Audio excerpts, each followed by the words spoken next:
a love story for the earth. Present in the here and now, and yet hidden amidst life's daily demands, is a world of light and love, the pure light of the divine. The relationship of this world of light, light upon light, to the physical world, to our everyday interactions, to life's joys and sorrows, is one of the greatest mysteries. We come from this light, the source, and we return to this pure light, which is both our own true nature, the light at the end of the tunnel of near-death experiences, and also the divine that is within and around all that exists. And yet our human experience is that we are separate from this light, caught in a world of struggles and sufferings, injustice and inequality. Similarly, we search for love, we long to be loved, even as it is our own deepest nature. What is essential is the connection between these two worlds. This is the mystery expressed in the Quranic saying, "He loves them and they love him." The link of love that runs through all of creation, the axis of divine love that makes the atoms to spin and the stars to shine, and which the mystic can make conscious within her heart and daily life. It is latent within all of creation, but made conscious through the prayers and devotions of those who love God, who live this secret of divine love. Without this connection being made conscious, a certain color would be absent, a note no longer heard. The work of the lover is to live this relationship of love. This is their gift to the world.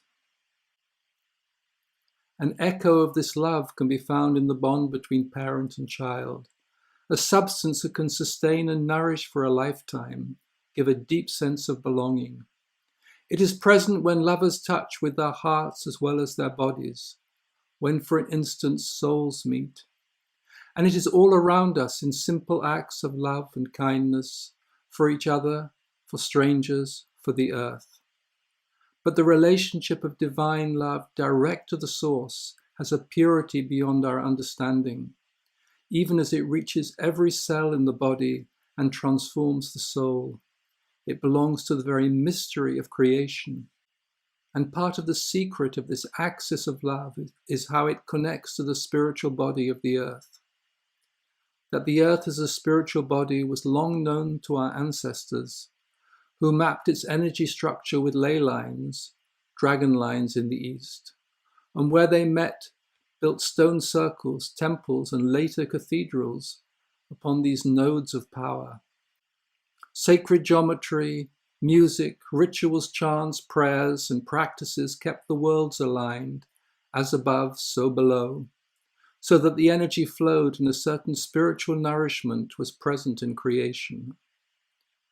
But as this knowledge became lost, as science began its ascent, so this energy became gradually less accessible, its nourishment hidden.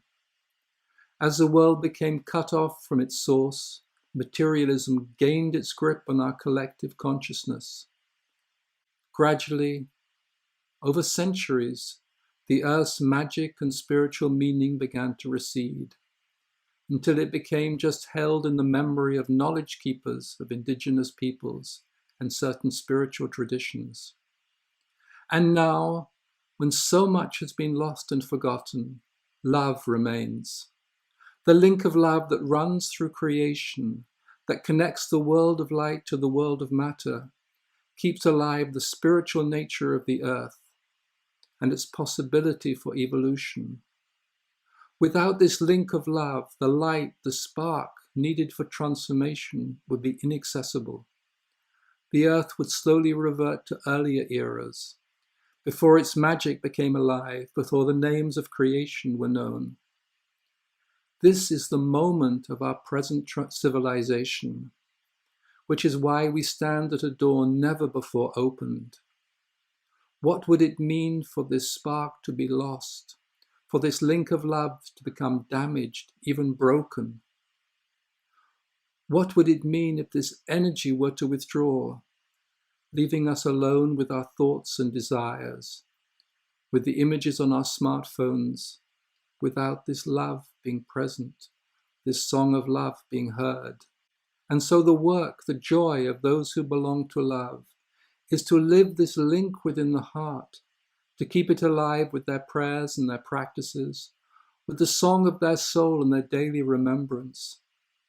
In the depths of our heart, we belong to our beloved, who needs us to be present in love's stream, the river of light that flows from the innermost.